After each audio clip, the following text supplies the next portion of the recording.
ডিম ছাড়াই যে রেস্টুরেন্টের এই খাবারগুলো খেতে এত মজার হয়, আলহামদুলিল্লাহ আমার বাসার সবাই অনেক পছন্দ করে। আসসালামু আলাইকুম, কেমন আছেন সবাই? আজকে আপনাদের সাথে শেয়ার করব ডিম ছাড়াই ফ্রাইড রাইস রেসিপি। আলহামদুলিল্লাহ রেস্টুরেন্ট থেকে হয় অনেক বেশি ফ্লেভারফুল আর খেতেও অনেক টেস্টি হয়। ফ্রাইড রাইস রান্না করার জন্য প্রথমে রাইসটা রেডি করে নেব। তার জন্য চুলায় একটা প্যানে 1 টেবিল চামচ পরিমাণ রান্নার তেল দিয়ে তাতে দিয়ে দেবো 2 কাপ পরিমাণ পোলাও চাল। আর চালটা আমি 30 মিনিট আগে খুব ভালোভাবে ধুয়ে পরিষ্কার করে পানি ঝরিয়ে রেখে দিয়েছিলাম। এখন 5-6 মিনিট তেলের সাথে চালটা ভালোভাবে ভেজে নিয়ে 4 কাপ পরিমাণ নর্মাল পানি দিয়ে দেবো, তার সাথে দিয়ে দেবো স্বাদ মতো লবণ। তারপর চালটা 90% মতো সিদ্ধ করে পোলাওটা রান্না করে নেব। আর এভাবে যদি ফ্রাইড রাইস রান্না করা হয় তাহলে কিন্তু খেতে অনেক বেশি মজার হয়। এবার একটা পাত্রে দিয়ে দেবো 1 চা চামচ পরিমাণ সয়া সস, তার সাথে দিয়ে দেবো 1 চা চামচ পরিমাণ ফিশ সস, তার সাথে দিয়ে দেবো 1 টেবিল চামচ পরিমাণ টমেটো সস, সেই সাথে দিয়ে দেবো 1 চা চামচ পরিমাণ চিকেন পাউডার। আপনি চাইলে কিন্তু চিকেন কিউবটাও ব্যবহার করতে পারেন, তবে চিকেন পাউডার অথবা চিকেন কিউব যদি ব্যবহার করা যায় তাহলে কিন্তু ফ্রাইড রাইসের স্বাদটা বেড়ে যায় বহুগুণে, আর হুবহু রেস্টুরেন্টের স্বাদটাই পাবেন ঘরে বসে। তারপর নেড়ে খুব ভালোভাবে মিশিয়ে নেব। এখন দিয়ে দেব 1/2 চা চামচ পরিমাণ গোলমরিচ গুঁড়া, আর এটা দিতে আমি ভুলে গেছিলাম, এই জন্য এই পর্যায়ে দিলাম। তারপরে নেড়ে মিশিয়ে দিয়ে চুলায় একটা প্যানে দিয়ে দেব 3 টেবিল চামচ পরিমাণ বাটার, তার সাথে দিয়ে দিয়েছিলাম 1 টেবিল চামচ পরিমাণ রসুন কুচি, আর একটুখানি নেড়ে মিশিয়ে দিয়ে সাথে দিয়েছিলাম 1/2 কাপ পরিমাণ ছোট ছোট করে কেটে নেওয়া চিকেন।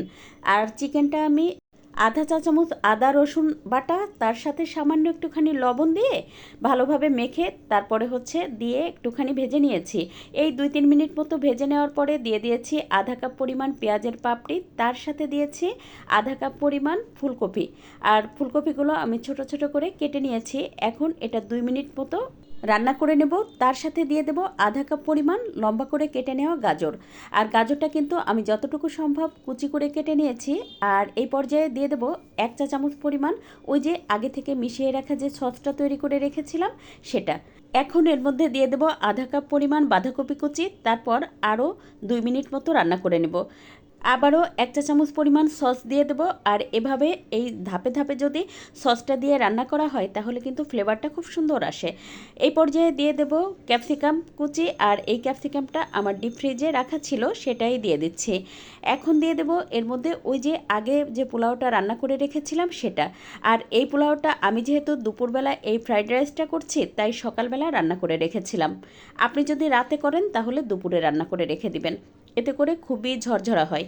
তারপর বাকি যে সসটা ছিল সেটা দিয়ে আমি খুব ভালোভাবে নেড়ে মিশিয়ে নিয়ে আরও 3-4 মিনিট রান্না করে নেব।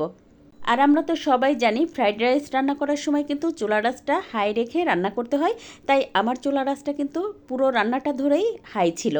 এবার নামানোর আগে দিয়ে দেবো 5-6টা কাঁচামরিচ ফালি, তারপর আরও 2 মিনিট রান্না করে নিয়ে সাথে সাথেই কিন্তু এই ফ্রাইড রাইসটা অন্য একটা পাত্রে রেখে দিব। এতে করে কিন্তু কালারটা ঠিক থাকবে। আর যদি এই একই পাত্রে আমি রেখে দিই তাহলে কিন্তু গরমে এই সবজির কালারটা নষ্ট হয়ে যাবে। রেসিপি ভালো লাগলে প্লিজ একটু শেয়ার করে দিবেন, আর একটা লাইক দিয়ে পেজ ফলো করে পাশে থাকবেন। আর আজকের ফ্রাইড রাইসটা আমি পরিবেশন করেছিলাম ওই যে চিকেন ফ্রাই, তার সাথে রেখেছিলাম সবজি। আর আলহামদুলিল্লাহ আমার বাসার সবাই তো খেয়ে ভীষণ প্রশংসা করছিল। আর আমি যে সসটা রেডি করলাম এই সসটা কিন্তু আপনি আগে থেকে রেডি করে এই 3টা আইটেমই করে নিতে পারেন। আজ এ পর্যন্ত, কাল আবার নতুন কোনো ভিডিও নিয়ে দেখা হবে ইনশাল্লাহ। সে পর্যন্ত সবাই সুস্থ থাকবেন, ভালো থাকবেন। আল্লাহ হাফেজ।